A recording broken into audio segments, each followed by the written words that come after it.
Eleanor Finch had spent so many evenings poring over vellum facsimiles that the smell of parchment felt like home. On her blog, Mazer and Ladle, she recreated medieval dishes in a cramped modern flat, filming everything with the determined patience of someone who knew that 500 years of culinary distance could be bridged with a wooden spoon and good lighting.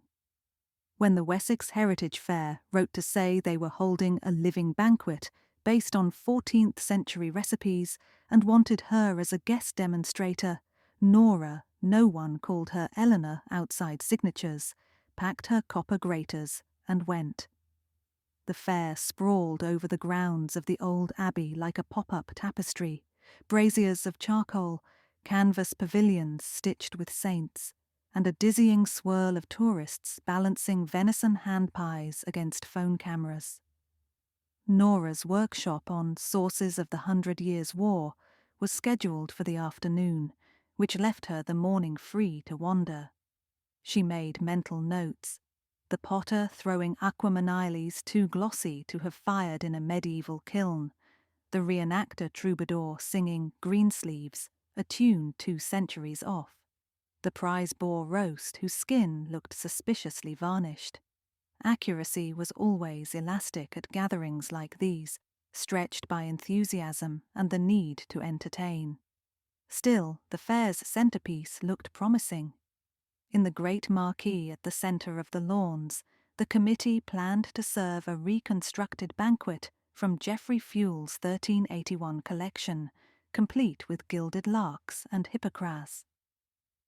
Nora's breath quickened when she spotted an original parchment folio displayed behind glass on loan from the county archives, the cook's own hand. She leaned close, reading the crabbed Latin directions, while the docent fussed over fingerprints. First course, the docent recited proudly. Capons in bluets, salmon in galantine, and something called vert de pour, green puree. Nora smiled politely. Vert de pour, she knew, was the ancestor of green sauce, heavy on sorrel and parsley. Fewler's version included an ingredient scribes called pantawort, a plant even the best glossaries marked obscure. She had chased that mystery for years, cross-checking monastic herbals and ship manifests of imported spices.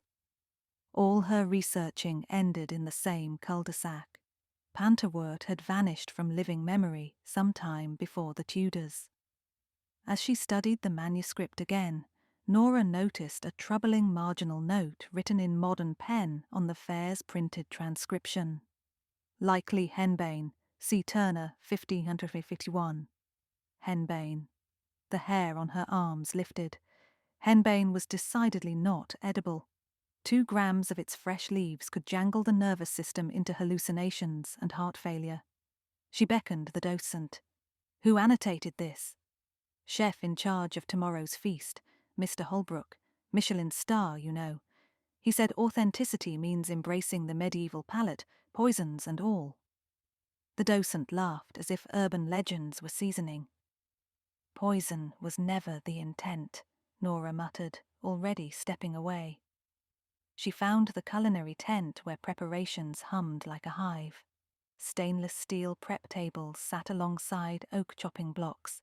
The mingled clang of 21st century clamps and 14th century spit gears formed a disorienting duet. At the centre, Kieran Holbrook stirred a luminous green paste in a ceramic mortar the size of a helmet. He looked up, recognized her badge, and grinned. Ms. Finch, big fan of your Oat Gruit video. Care to taste tomorrow's showpiece? She peered into the mortar. The paste glowed the right shade, but microscopic flecks of something pale floated in it. He offered a tasting spoon. She backed away. Chef, may I ask what's in there? The usual, parsley, sorrel, vinegar, and our wild-foraged henbane. He said it with the breezy pride of someone announcing truffle shavings. Nora's stomach dipped. Henbane is toxic. He wiped hands on his apron. In high doses, Medieval cooks used it. I read Turner and Culpeper. Besides, I'm using only leaves, no seeds, and blanching reduces tropane alkaloids. She forced herself to breathe slowly. The recipe doesn't call for henbane. It calls for pantawort, which, trust me, was a totally different plant, now extinct. Holbrook chuckled. Extinct herbs are awfully convenient for bloggers who can't source them. Ideal in what exists. And if what exists hospitalizes your diners? He shrugged, irritation flickering. I've signed waivers with everyone attending the tasting course. They know it's experimental. Look, Miss Finch, I welcome critique, but the show goes on. The sous chef placed a plastic tub of jagged, pale-veined leaves on the table. The resemblance to lamb's ear was eerie. Nora recognized white henbane, Hyoscyamus albus, notorious for deceptive gentleness. Adults could survive a nibble. Children, not necessarily. Tomorrow's banquet included families. She thanked the chef, retreated, and pulled out her phone, thumbs flying. A search confirmed what she feared. White henbane's lowest recorded lethal dose was 6 milligrams of atropine. Even a blanched sauce could concentrate toxins if liquid reduced. Nora needed allies. She dialed Dr. Martin Say from the Royal Botanical College. He'd answered her pantawort questions before. He picked up on the third ring, voice woolly with Saturday sleep. Pantawort, she blurted. Do we have any proof it's henbane? None, he said. Most likely a chenopod or a goosefoot relative, now extinct. Manuscript drawings show triangular leaves, not a vat. Why? She explained in a rush. Say cursed softly. Tell the organizers. Show them sources. If that fails, get environmental health involved. And shut down half their flagship event. She pictured fairgoers, volunteers, the good-natured chaos. But lives trumped reputations. She navigated crowds to the administration trailer. Inside, 3 coordinators juggled clipboards and headsets. Nora presented credentials, blog statistics, and her phone's gallery of herbals. She argued 20 minutes, citing every authority from Hildegard to the Codex Salernitanus. In the end, they offered sympathetic smiles but no promise. Mr. Holbrook has invested heavily, the senior coordinator explained. Guests signed disclaimers. Unless you provide chemical proof of immediate hazard, we can't override. Nora stepped outside, feeling as if she'd bitten brass. Chemical proof? Of course. Holbrook's source was right there, glowing like a warning. Back at the culinary tent, she borrowed a ramekin under pretense of recipe testing, filled it with vin de porc, and hurried across the grounds to the University of Dorset's outreach van. A research duo was demonstrating portable spectroscopy to curious teenagers, an EU grant project. Perfect. She caught their breaks between demos. Could you test atropine levels in this? It's urgent. The scientists exchanged glances. Liability, chain of custody. She persisted, explaining children, possible poisoning. Finally, they agreed to a quick screen, no formal certification implied. 5 tense minutes later, the spectrometer spat numbers across the laptop screen. The atropine concentration equaled roughly 10 medicinal doses per tablespoon. In a medieval feast where sources flowed like rivers, that spelled disaster.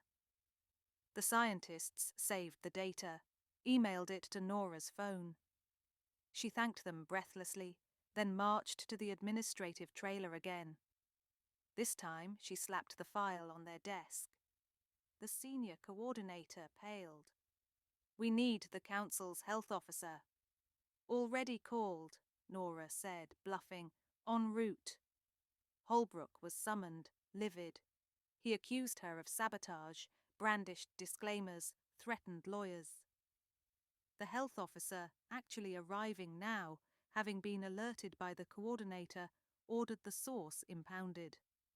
But Holbrook had anticipated pushback. Jars of Vert de Pour were already packaged in sealed crocks destined for tomorrow's plating. They sat in chilled crates at the back of the tent, labelled with calligraphy. If he refused to surrender them, enforcement would require police, and police would take hours. Nora realised she might win the argument, yet fail in practice. Holbrook could claim a reformulation, prepare a tansy version, and slip the henbane sauce into tureens when no one watched. The only sure path was to give him an alternative that dazzled and saved face. She asked for 10 minutes. Alone in the vacated prep area, she opened her notebook where years of sketches and marginalia about panterwort resided. How to replace the extinct with the living. She racked memory for any reference to panterwort's flavour. A Franciscan commentary described it as racy as Doc, yet sweet as Alexander's. Another manuscript compared it to greens primed in dawn frost. Those metaphors pointed less to henbane and more to a beta-cyanin-rich plant, perhaps related to orach or wild beet. Say once theorized that panterwort belonged to an extinct marsh amaranth, whose closest modern kin might be sea purslane, if one discounted salt, or a young leaf of strawberry spinach. Both were safe, bright green, slightly sweet. Not perfect, but fair patrons would not nitpick. She darted outside, scanning stalls for produce. Fortune tossed her a lifeline. A coastal forager's booth selling bags of sea purslane and glasswort. She bought every purslane sprig, returned, and begged space on a side burner. Holbrook had vanished to rage at officials. Half his team lingered in limbo, not sure whose orders to follow. Nora recruited 2 junior cooks she recognized from online forums, promising them credit on her blog. They blanched the purslane quickly, shocking it in cold well water, then pounded it with sorrel, parsley, verjuice, and a thimble of ginger. She insisted on grinding by hand in the huge mortar until the paste turned a deep jewel green. They strained it through cheesecloth, whisked in a thread of almond oil, and tasted. The sauce sang, briny brightness from the purslane meeting the tart sorrel, ginger warmth trailing after like sunlight on armour. She portioned 3 bowls, one for the health officer, one for Holbrook, and one for her own tongue, always the first test subject. None of them keeled over. Holbrook returned mid-demonstration, eyes stormy. "Playing chemist, Miss Finch?" "Playing cook," she corrected. "Taste." He hesitated. The room held its breath. He dipped a spoon, tasted, and grudgingly nodded. "Acceptable." "Call it panterwort redux," she offered. "Rewrite the menu. Your guests get authenticity without hazard, and you still keep your headline dish." The health officer folded arms. "I'll permit this version, provided we supervise. Any henbane leaves on premises will be confiscated for disposal." Holbrook's shoulders slumped in capitulation. By dusk, the rumour mill buzzed. The celebrity chef had nearly poisoned half the county. The medieval blogger had exposed him. The council threatened fines. Nora tried to shrink into anonymity, but journalists corralled her for statements. She kept it simple. History is delicious, but research matters. Afterward, adrenaline drained, she trudged to her rented room above the village pub. Her phone chimed, a message from Say with a photo attachment. An herbarium sheet labelled Atriplex pantherina, a presumed extinct goosefoot collected in 1499. "Found this in Vatican Digitals," his text read. "Leaves triangular, serrated, not henbane. You were right, always worth the fight." Nora smiled, closed her eyes, and slept as hard as a night after crusade. Morning sunlight carried aromas of roasting game and honeyed quince across the fairgrounds. Despite yesterday's drama, tickets had sold out. People loved a story, and surviving a potential mass poisoning apparently sharpened appetites. Nora arrived early to supervise sauce production. Under her watch, the junior cooks replicated the purslane blend in 30 minutes flat, ladling emerald silk into pewter boats. Holbrook approached. He looked as if he'd aged a year overnight.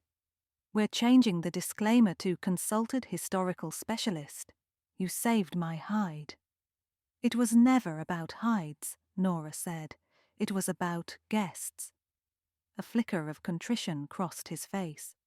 "I may have relied on bravado more than scholarship." He extended a small, leather-bound notebook. "My notes. You'll see I tried. If you'd annotate where I went wrong, I'd appreciate it." She accepted the notebook. Bridges, she thought, were sturdier than barricades.